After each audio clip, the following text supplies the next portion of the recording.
Ciao. Folks, welcome to another episode of Joe Benny's Got Balls. No, you're not seeing anything. I'm just wearing my Christmas shirt because I feel like it, right? Why not? It should be Christmas all the time. It's the most wonderful time of the year. So, folks, welcome to Joe Benny's Got Balls. I know I said it. That's what I do. I talk a lot. I'm going to repeat myself a lot. And the podcast that is main goal is to bring you some entertainment, to show you about the service industry. And let's not forget the service industry, wide spectrum, right? Yeah, we were in the restaurant business, servers, cooks, but the service industry is dry cleaners, right? It's hairstylists, barbers, mechanics, remember? So I'm not just giving you the restaurant point of view, although we will have several guests from the restaurant business. But this service industry, it's a big industry, all right? So our goal is to give you the stories that you might not know about, stuff you might never heard before. That's what I'm trying to give you, some entertainment on the other side, right? So as always, we got my sidekick, the producer, the man, the myth, the legend. TK, are you here? I'm here. What's up? Hey, buddy, looking good. How you doing? Yeah, I'm living the dream. How you doing? I know that's right. I know it's so good to see you, buddy. I just want to say that. Always good to see you. I'm doing okay. Pleasure is mine. I hear that, brother. How have you been? Let's catch everyone up. Good. Life is good. I'm good. Yeah, No. making moves. Just I'm about to turn 31, so I'm having a tiny crisis about that, but that's okay. It's all good. We're bro. living it. It's good until you hit 40. Then it's just a fucking shit show from there on out, man. I'm noticing little things. My knee's starting to hurt. My ankle's starting to lock up. I'm like, man, I'm not as young as I used to be. How about this? I got one for you. I'm passing a fucking kidney stone. You ever done that? You ever heard about that? No, fingers crossed I don't ever have to. I've heard a horror about it. Man, let me tell you. Okay, cool, dude. Well, nice to see you, buddy. So, as always, TK is going to keep me in track. TK, I'm sorry. I forgot last episode I said I was going to have a set of balls, jingling balls here. That's okay. And, of course, I forgot just because what I do, right? I forget shit. Just the gesture is good enough for me. Is that good enough? Yeah, that's good enough for me. Right. I still want to have those balls because I think that'd be a great visual, just a set of balls right near my head.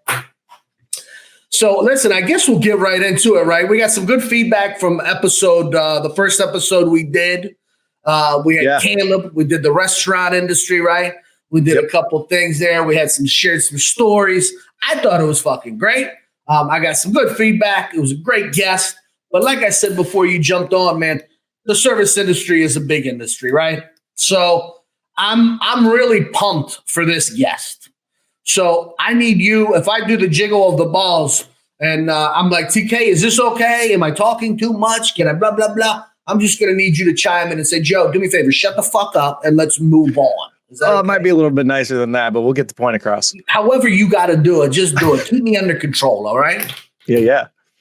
Thank you, buddy. Thank you. So I guess without further ado, I'm going to introduce our guest because I'm so excited about this guy that it's hard to even talk about my excitement level because this guy, I've been thinking about a way to really introduce him. And the only way I can really do him justice is this guest that we're about to show you folks. This guest is probably the most popular public figure of all time. Sure. I mean, listen, what do you got? You got Jesus Christ hanging out. Yeah, I guess. It depends how technical you want to be. But aside from that, the guest that we have for you today, y'all, this guy has brought more smiles to people's face than any person I can think of, right? This guy has brought so much joy to kids, adults. It's just this figure that is bigger than life itself. I mean, it really is. Who are we kidding? Ladies and gentlemen, our guest today is the biggest figure in the service industry in all of life. Okay, I'm rambling. Bring him in.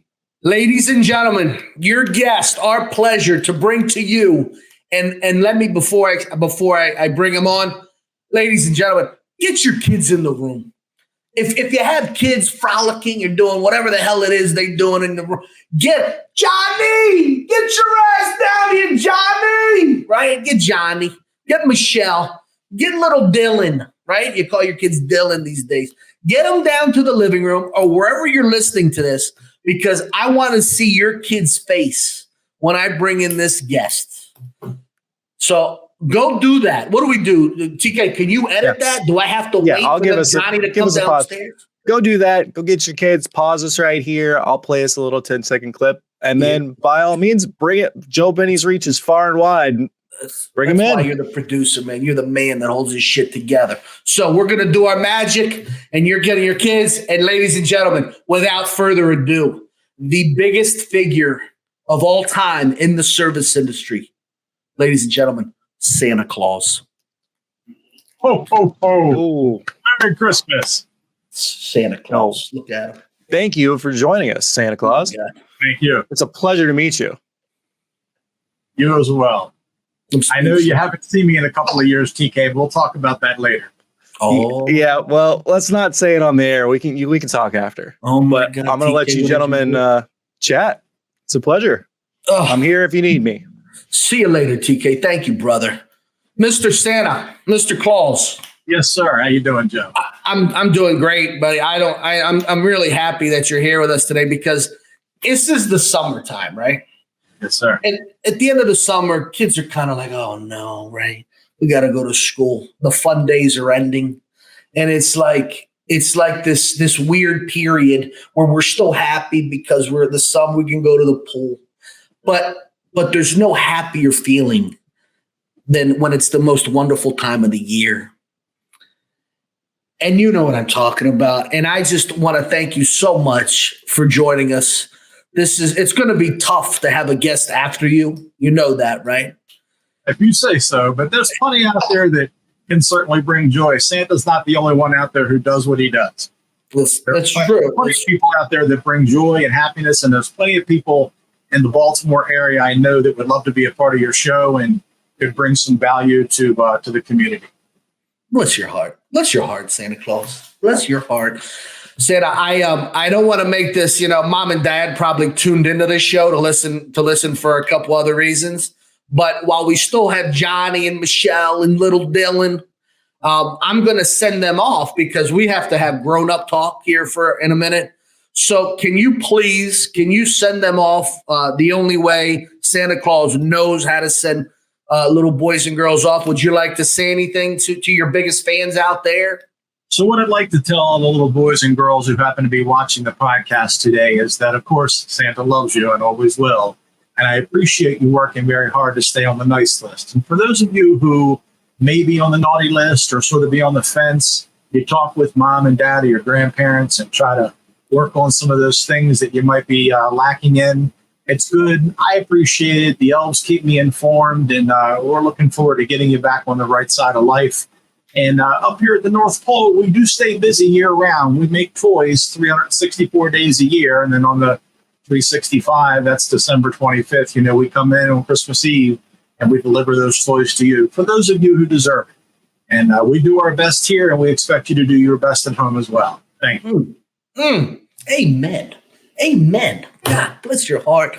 So, okay, mom, dad, you see, we had a nice talk. Santa, he's given some great words to the kids. So this is where you tell your kids to go back to their room and play, right? Because now I'm gonna ask Santa some grown folks questions. And because Brian, this is Joe Benny's Got Balls, right? So I kind of want to delve into that too, because I gave you the big build up, the big intro, but the service industry, people think a mechanic, right? A cook, a server, right? They think, God, you are the ultimate service industry, right? What is it? When does your let's just go right to it. When does your season start? I know you have all season events that you attend throughout the year. My season starts on December 26th. December 26th. So can you give us a typical time frame of how Santa works and what Santa's doing starting December 26th? So there's the story that we just shared that we're making toys every day of the year. But in reality, for a performing professional Santa Claus, you're going to be working year round if you maintain your beard. Not everybody does that. I do that. And I do it because there's a tremendous amount of work throughout the year that can be done. There are requests for Santa that come in for any kind of party you can possibly imagine, or often for grandparents who are in the hospital, or for different specialty events. The icon of Santa is one about joy and love and bringing happiness to people and creating memories. And that's something you do 365 days a year. That's not a one and done kind of thing or a small season thing. Yes, in November, December, and in July, those are the 3 busiest months I have in terms of performing. But it doesn't mean the other 9 months out of the year that I'm not out there working and doing what I can.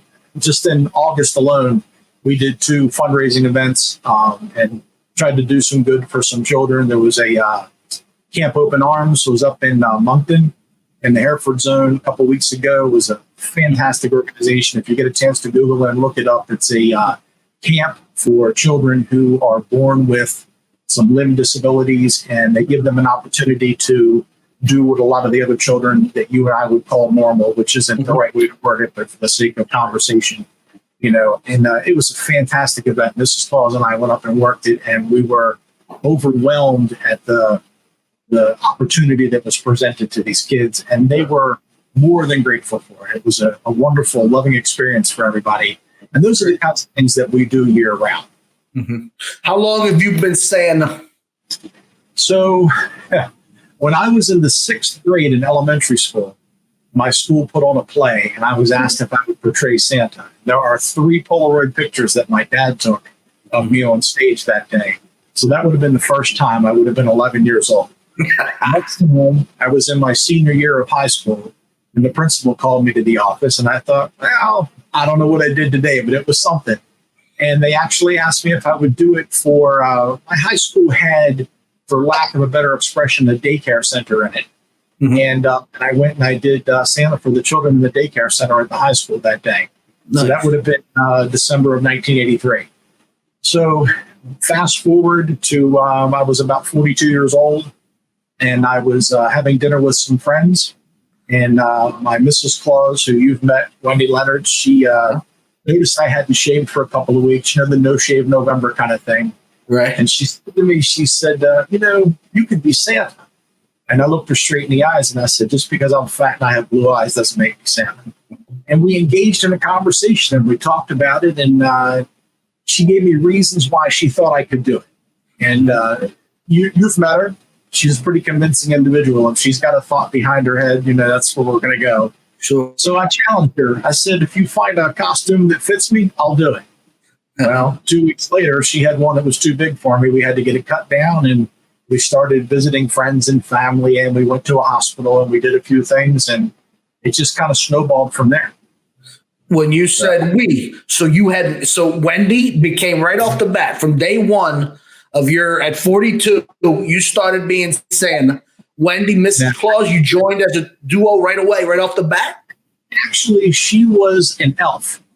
And she was one of my 2 first elves. And she did an elf for a couple of years. And a young lady that I was dating was an elf for a couple of years. And some friends of mine did some elves. Everybody wanted to be an elf because it's fun. Sure. You enjoy dressing up and going out. And Santa brings joy, but I'm not the only one who does it. It's a team effort. I mean, it actually says on my shirt, Team Santa. And in some cases, that's exactly what it is. So as that grew, at some point, I said to Wendy, I said, you're going to have to become Mrs. Claus. And she said, there's no way I'm dyeing my hair or bleaching my hair. And for those of you who don't know, I bleach my hair. My hair is actually like a medium dark brown. So this is all pretty much a result of bleach. And I told her, I said, if you tuck it up in your hat or whatever, I think we can get away with this. So she experimented with it, changed her makeup around a little bit, and we went and had a dress made. And next thing you know, she's Mrs. Claus, and we're out there and we're working. And she's been dubbed Central Maryland's premier Mrs. Claus by one of the industry entities, a publication that came out, which I thought was a great honor for her and for me. And quite frankly, working with her makes my job easier. She is fantastic at what she does, and she makes me a better Santa. And I'd like to think that I make her a better Mrs. Claus. So the synergy that we create is important when we work together. I believe it. Hashtag Team Santa. So when you said we work together, right? You go and you do the event. But so in my head, I'm thinking, all right, how do you go get jobs? I'm assuming there's a circuit put in place now. You've been doing it for years, right? But I mean, there's got to come a time where it's like, all right, we gotta make some money, right? This is a job, right? So for me, it was never really a job. And after a couple of years of doing it, people had offered to pay me, and I had no idea what to charge. I mean, it never even dawned on me to ask for money to do it. And then we got offers, and it was $50, $100, it was $200. Things started to manifest. And then when I realized that there was a potential income here, we were taking that money and we were donating it back into the community. It wasn't something that I needed as a job. It was something, if people are going to give us money, we're going to give it back and put it where it belongs. And that's what we started doing. So for several years, we functioned like a nonprofit, like a 501c3, and yet we weren't one. And back in 2021, a friend of mine who does my taxes, he said, you really should become a 501c3. And we applied, and we are the Believable Foundation now. And I would say that 85% of what comes in goes right back out. And it goes into different programs and things that we support, in Central Maryland. And that has been growing and growing every year. Even before we had the 501c, it was growing. But now that we have it, we have other people on board that are working towards it. And we have a lot of events scheduled and things that we're trying to do. Mm-hmm. Fascinating.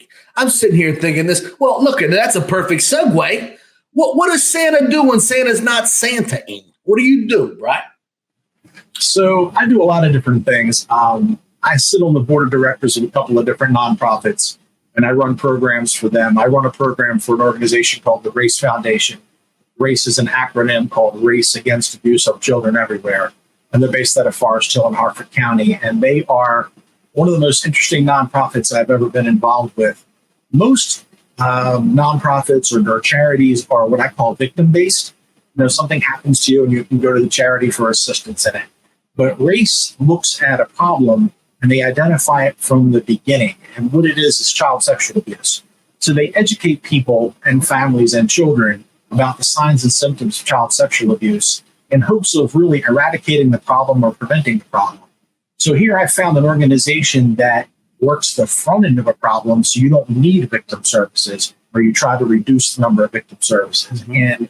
And because they don't have victim services, it's very hard to quantify what they do. So getting grant money is very difficult to do. So they're almost solely privately funded. Mm-hmm. And right now, 100% of what they do is all run by volunteer. Mm-hmm. So again, all the money coming in is all the money going back out. Nobody's drawing a salary from that organization. Mm-hmm. And that's something that I appreciate. So I dedicate probably 15, 20 hours a week of my time goes towards RACE and the programs that they offer. For an actual job on the back end, I own a small used car dealership in Baltimore County that I don't really work at, but that's where my income comes from. And it's not a fantastic job. And 20 years ago it was, but the economy is very different now. Mm-hmm. But it's sustaining enough that it pays to fix bills that I have. And, I don't need a whole lot more. I'm not a complicated guy. My house is paid for and cars paid for and things like that. So I just kind of, whatever I need to get by, that's what I do. And the rest of the time I spend trying to do better for other people. Bless your heart, Santa. Let me tell you, I want to delve into like some side stuff that we've never heard about. But now I feel like, oh my God, I think I had the best person I've ever had in front of me in my life. You do so much good. I'm going to almost feel bad, not 100%, but I'm almost going to feel bad asking you for the other side of Santa, because in every job that we do, we love most, right? People love what they do. They do a good job. There's always that side of the job, right? There's always that side that we don't hear, especially from Santa. We hear the horror stories from servers, right? Bartenders, the rude customers, the mechanic with the Karen that's, oh my, how are you going to charge me that for this, right? We hear this all the time. I've never heard Santa say a bad thing. And I don't want to put any words in your mouth. I don't want you to say anything you don't want to say. But I know me, and if I want to know this, I'm sure there's other people that want to know this. Santa, I know there's had to have been some naughty kids on your lap, some naughty parents in your ear. I want to hear something, a story, if you will, if you have one. Again, not to put you on the spot, but I'd love to know some things that we don't know about being Santa. Can you help us out? Yeah, I can. So I'll tell you something that I tell my friends, and I've never said it in a podcast or in public ever before. But in general, I like dogs more than I like people. And that's the truth. It's an absolute truth. People suck. I mean, they really do sometimes. Everybody has a different approach to things. Everybody has an opinion. Everybody has different expectations. And when you're Santa, in some cases, you have to be a chameleon. You have to be able to adjust to those different things. And I'd like to think that I do it very well, but it doesn't make it fun always to do it. You know, if I have to deal with, personality A and then personality B and personality C, I can make those changes and I can make every effort to make those people happy. But it's not always a natural thing to do. Sometimes it becomes work. I would love to sit here and tell you that being Santa is very natural for me. And 12 years ago, 10 years ago, I would have said to you, this is work, because I have to change my character. I change who Brian Marchetti is, and I become Santa Claus, and that's a different person. But in reality, over the course of years, they've sort of morphed into the same thing. And I sort of feel as though who I am every day and who I am today talking to you is the same character that I'm going to be in the middle of December, sitting in a red suit somewhere and, bringing joy and creating memories. That's kind of how it's developed, if it makes any sense. Right. 20 years ago, I was a foul-mouthed, I was Joe Benny Jr. No. Maybe so. But not really anymore. You find a way, when you look like I look, you're Santa no matter where you go. I mean, I can wear this red shirt or I can put on the tie-dye and go to the mall. I'm still Santa because I look like what I look like. So you're always under scrutiny of people. You always have eyes on you. And it's the way you introduced me. You said, this iconic person that is larger than life. And it's true. When you have that kind of presentation and people have eyes on you all the time, you really have to pay attention to what you say and how you say it. And in the case of me, one thing that Mrs. Claus says to me all the time is you have to protect the brand. And she'll see me get irritated or angry and I'll start mumbling under my breath or whatever. And she'll say, you got to protect the brand. You got to maintain who you are. And she reminds me that I have to be pleasant all the time, whether I want to be or not. And it is a challenge to do. And anybody who's known me for 50 years will tell you, for me to be pleasant all the time, it's not the easiest thing to do. I'm somewhat of a malcontent most of the time. Well, I find that hard to believe. I mean, you genuinely, you sound like you are, I've known you for I don't know. I can't remember when you started coming to Joe Benny's. I mean, you've been in the mix for a few years here, right? And just to let people at home know, Brian and Wendy, I believe she was Mrs. Claus that evening. I don't know. Yeah, I think she was. She wasn't an elf. Yeah. And you guys came in that night and it was around Christmas time. You guys, I think, were coming from a gig. You had a gig somewhere. Right. And when you walked in, I took a glance just for all the patrons we had that evening. And I have never seen a collective smile as I did that night. I've thanked you in the past for that. And I'm sure people thank you all the time because your mere entrance into a room just brings smiles, right? It's instant, like good times. We feel good. There might be something going on bad in our life. For that minute or that 5 minutes that they're in line waiting to talk to you one-on-one, it's like you kind of forget about everything, right? Everything's kind of clear and you're just focused on being happy for a few minutes. There's something to be said about that, right? That's fucking special. Do you know why we came that night? There's two reasons why we came. Number one is that we like to support local business. And Joe Benny's was a local business. And if we can come in there and we can create memories with your customers and do something for you that maybe leads to where we are today, there's value in all of that. And the other is because your food's so damn good. Best balls on the block. I can't deny it. And I'm an Italian guy. I mean, I grew up in an Italian family, and we don't really buy pasta out. We make pasta at home. We make our own sauce. We make our own meatballs. But your stuff is fantastic. So we came down there that night because we were hungry and we were in the city, and it was like, hey, let's go make Joe Benny happy. That's what we do. I'm not going to put myself in the Santa category, but no stretch there. But there was something about what I did that I think falls along what you're saying. I genuinely enjoy having people to my house, right? I like entertaining. And so Joe Benny's was my house, right? I made it like a living room on purpose because I wanted that intimate, that warmth, that feeling.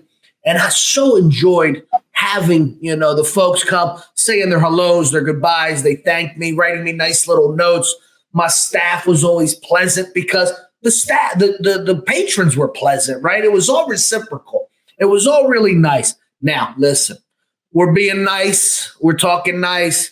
I got to get one story out of you. I got to get one story, whether it was a kid, I don't know. I'm not going to go on extreme and say they had an accident on your lap, but there's got to be a story that happened. No, it's never happened. I've been very fortunate. I have a lot of friends who are Santas around the country who have been peed on and pooped on and thrown up on and all that. And knock on wood, it hasn't happened to me yet.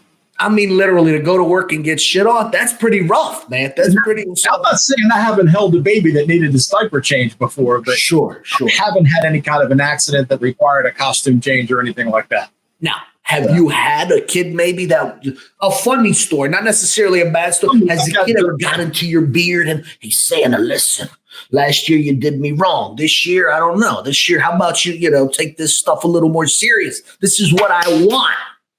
Now, there's been dozens of things that have happened that are interesting stories that I share with people. And I'll tell you, one of my first couple of years of doing it, a local newspaper where I live had a Christmas party at a restaurant. Mm-hmm. And they asked me to come, and I went. And the grandson of the owner of the paper was 4 years old, maybe 5, and he was running around the restaurant like he was wild. Nobody was watching him.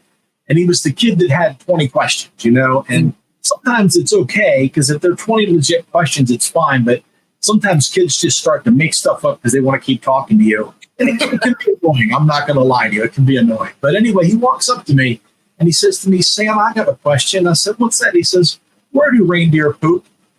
And I'm sitting in a chair and this little boy says it to me and he said it just like that. So I scanned the room because I'm thinking I got a friend here somewhere that sent this kid up here to say this to me. And there's nobody in there. No. So I told him in the barn with the rest of the animals, and we had a 5-minute conversation, which is really a long time when you think about 5 minutes. Oh, yeah. About where reindeer shit. I mean, that's really what it boiled down to. So that was one of the funnier ones. And then 2 years ago, I had a kid, he was probably 25 years old, and he came over and he sat on my lap and he said, Santa, I want $1 million. Oh. And I said, unfortunately, at the North Pole, we only make toys. We don't make money. We don't make ponies. We don't make puppies. He said, no problem. I would like a toy I can sell for $1 million. I mean, he snapped at it just like that. And I was like, damn, this kid's going to go far. Must have been Italian. Maybe so. Paisan, right? He was impressive, and he was very serious with me when he said it. We also had a little girl down in D.C. last year that was interesting. She was talking more to Mrs. Claus than she was to me, but when we asked her what she wanted, she said she wanted a cape. She wanted to be a superhero. She had asked to have an L monogrammed or embroidered on her shirt or on her cape. And we asked her why, and she talked about how she wanted to be able to do good for other people. She was about 9 years old, and her soul, the only thing that she wanted for Christmas was the ability to do essentially what we do. And that was to bring happiness and joy and try to rescue people sometimes. And that's what this little girl wanted to do. Her name was Lauren. I'm never going to forget it. It was at the Hotel Washington in D.C. Yeah. And I sincerely hope that I run into that girl again in the future because she was amazing. I'm never going to forget Lauren either. And I haven't even met her, and I'm going to remember Lauren. Folks, if your parents, are you the parents of Lauren and she said something like that, get in touch with us, info@joebennys.com. I want to try to reunite Santa with Lauren. She was amazing. And there was actually a young lady at Howard County Fairgrounds this past July who we met, who was the most personable young girl I've ever met. She was selling candy bars, and she sold hundreds I mean, hundreds of candy bars over a 2-day period in an environment where I would have told you she couldn't have sold 30. And it was her personality. And her parents weren't doing it for her. She was doing it. She was talking to people. She was upselling people. I don't know how old she was, and I'm not a great judge of age, but she couldn't have been older than 10. Wow. And she was out there hustling. She really was. And it just, sometimes you'll meet a child and they make an impression on you, you know? Oh, yeah. So Mrs. Claus had told her, when you get down to the end, we're going to buy your last 2 candy bars. And that was about 3 hours before the event was over. The girl came back to me and she walked up and she handed me 2 candy bars. And I reached in my pocket because I already had the money staged. And she said, no, these are for you. She wouldn't take the money from me. You know, things like that. How are you going to charge Santa for a candy bar? You can't do that.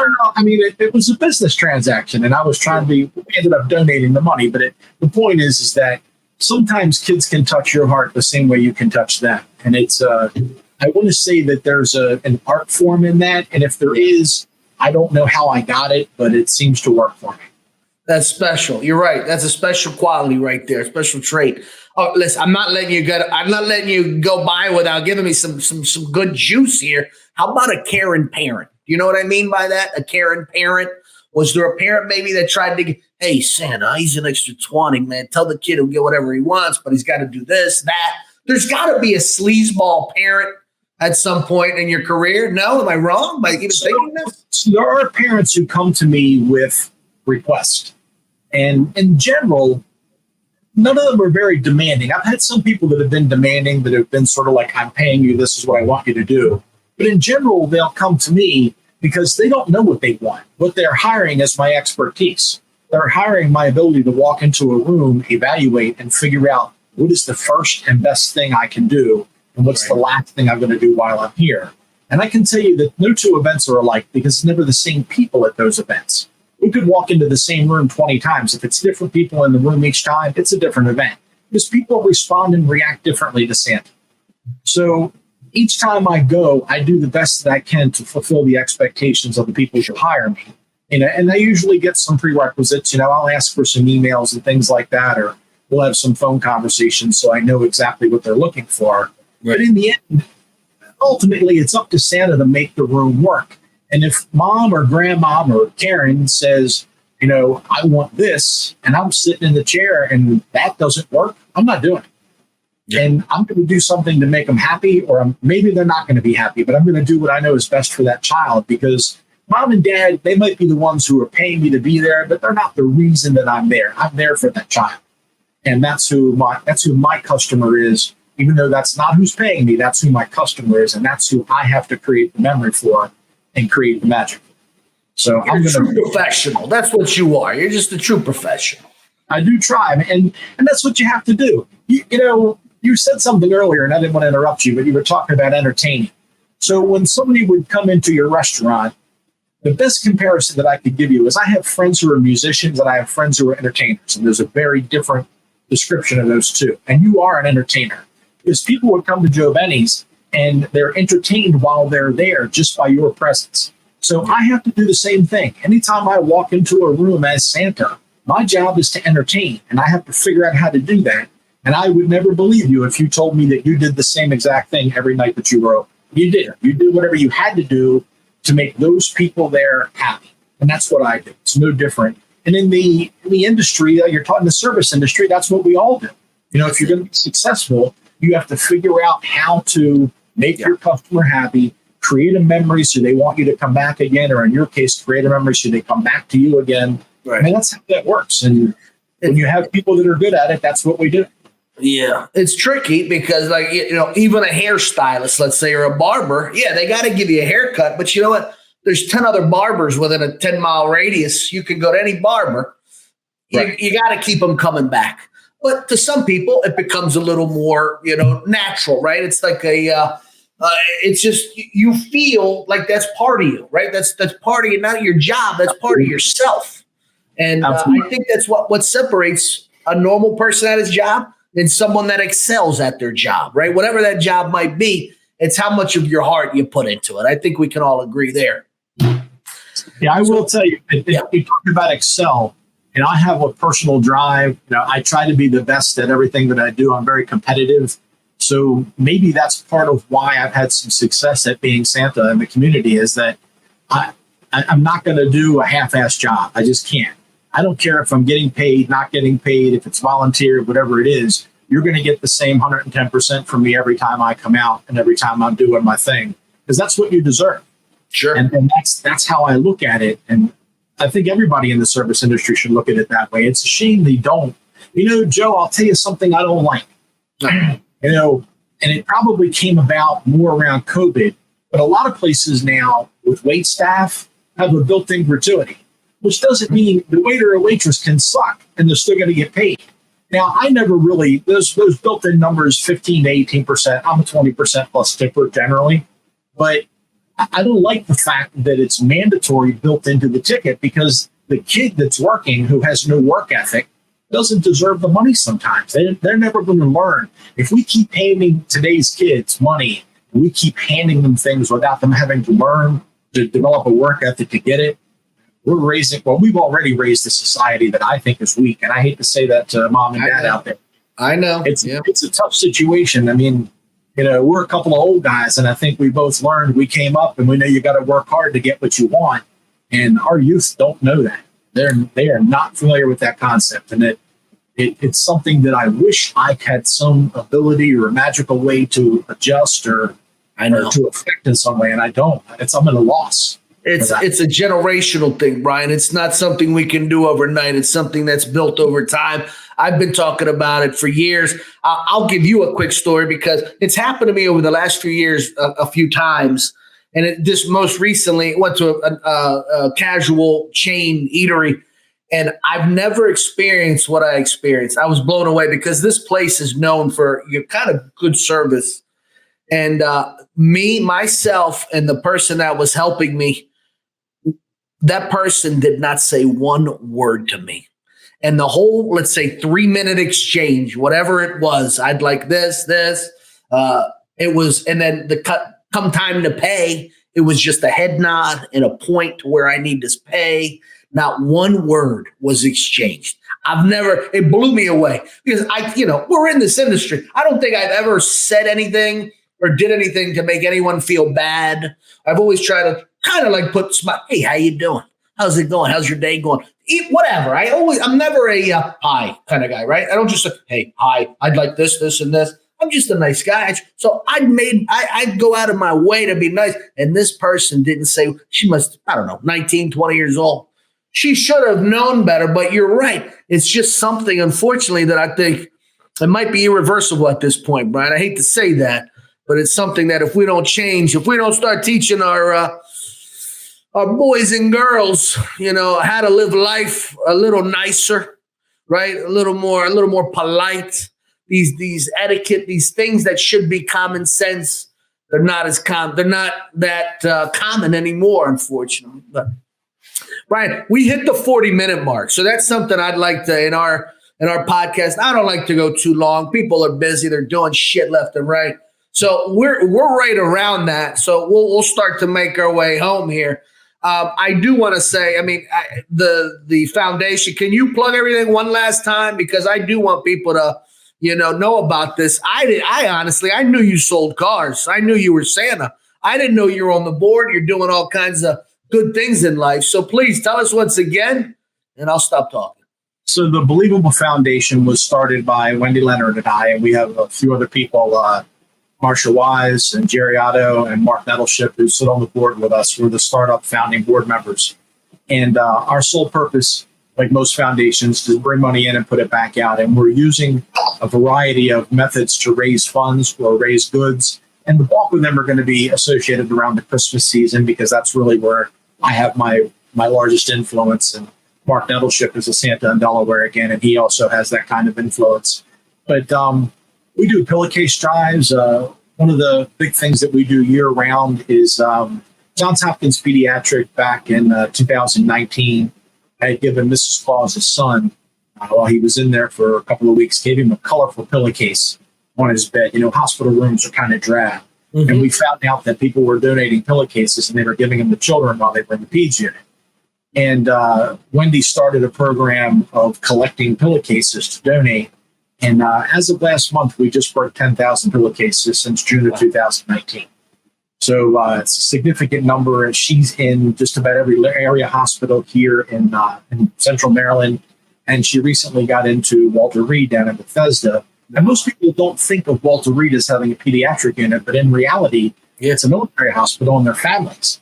So, Walter Reed is kind of closed off to the rest of the world. You and I don't really know what's going on in there, but they have a PEDS unit. So we're now putting pillowcases in there as well. So it's a wonderful program. I've got pillowcases all over my house. We've got resources. Every other day, there's an Amazon box getting delivered to my house for somebody who's donated pillowcases or something like that. And great. That's a year-round program that we do, and that all falls under the umbrella of the Believable Foundation. And then we talked a little bit about race already, and we talked about a couple of other things. The Eastern Regional Resource, I'm going to use the correct name. It's the Homeless Shelter by Franklin Square Hospital. Okay. So it's the Eastern Family Resource Center is the correct name for it. So every year on Christmas morning, I open that shelter up. I can tell you that for a professional Santa in Central Maryland, if you're good at what you do, you can make $500 an hour on Christmas morning, and I've never taken the money. I go to that shelter every year, and I open that shelter up, and there are some local friends of mine here, Mark Bridge and Sean Marsh to mention too, who get toys and things together, and they get them wrapped, and they deliver them to the shelter. And then Christmas morning, we distribute presents not only to the children, but also to the adults who are there. And that's a program that we've done every Christmas morning for the last, I believe it's been 8 years now, or maybe 9 years running.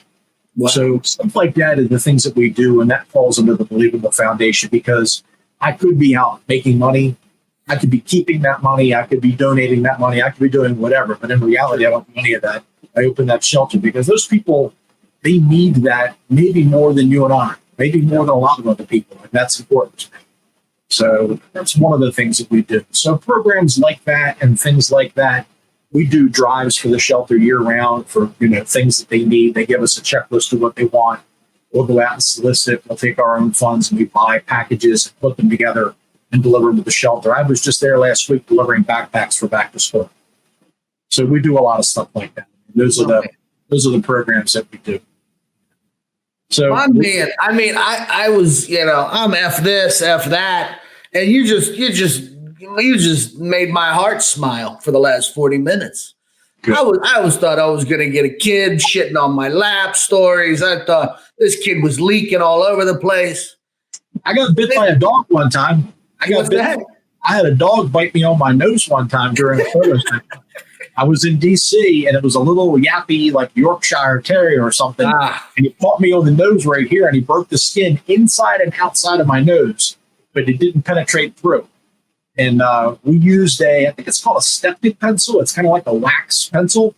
And I sealed it off, slid my glasses down, and we finished the photo session another hour and a half that day. Did you drop an F-bomb in front of all the kids at least? Anything? No? I did not. And there were no children there. It was strictly dogs. It wasn't a photographer, but I still didn't drop the F-bomb. Can you promise me one thing? If you ever do, I'd like you to come back as a guest and tell me all about the time that Santa dropped an F-bomb, because I'm waiting.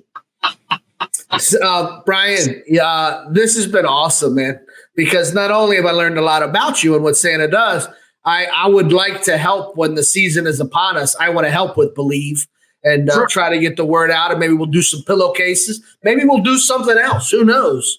But I appreciate what you do. I really have a bigger sense of appreciation, brother. I didn't know that about you. And I always knew you were a good person, but I didn't know how great of a person you really are. And I thank you very much for coming on, entertaining us, being our second guest, and without a doubt, our most popular guest ever that will ever be on Joe Benny's Got Balls. We're going to wrap it up. TK, my man, my producer. Look, I'm jiggling balls. That's calling for you. I'm here. What's up? Signal. Brian, I forgot to do this, but I'm going to have a set of balls, Christmas balls, that I'm going to hang up here. And anytime I need TK, it's like the bat symbol. I'll just shake the balls and TK will appear. But TK, listen, I don't know when you're going to have this opportunity in the future to ask Santa any parting questions. I've heard, and I know what I want to know. You got anything for Santa before we send him on his way? No, I got nothing for you. I just want to say thanks for coming on. It was fascinating listening to you for 45 minutes. It's been really great. Was. I really appreciate you being on here. TK, putting you on the spot. What do you want for Christmas this year?